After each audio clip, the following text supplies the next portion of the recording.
আমাদের আজকে যে প্র্যাকটিক্যাল সেটা হচ্ছে ডল স্টার্টার। এই ডল স্টার্টার মানে হচ্ছে ডাইরেক্ট অনলাইন। এখন দেখেন আমাদের যেটা সাপ্লাই লাইন, আমরা ফেজ লাইন, সেটা হচ্ছে সার্কিট ব্রেকার থেকে এসেছে।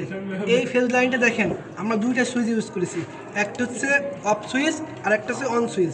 অফ সুইচের বা অন সুইচের দুইটা করে টার্মিনাল আছে, একটা হচ্ছে নর্মালি ক্লোজ আর একটা নর্মালি ওপেন। তো এখন দেখেন এই অফ সুইচে যেটা নর্মালি ক্লোজ সেখানে ফেজ লাইন এসেছে, এরপরে অপর টার্মিনাল থেকে আমাদের ফেজ লাইন এই যেটা অন সুইচ সেটার এনও প্রান্তে এসেছে, মানে নর্মালি ওপেনে এসেছে। এর টার্মিনালের অপর টার্মিনাল থেকে আমার ম্যাগনেটিক কন্ডাক্টরের A1 এসেছে। এখন এখানে তো লাইন শেষ। এখন দেখেন যে নিউট্রাল লাইনটা আমরা নিয়ে গেছি, এই নিউট্রাল লাইনটা গেছে এই ম্যাগনেটিক কন্ডাক্টরের A2-তে। এখন আপনার হচ্ছে যদি অন সুইচ দিয়ে অন করেছেন ভালো কথা, কিন্তু এখনও অফ করা যাচ্ছে না।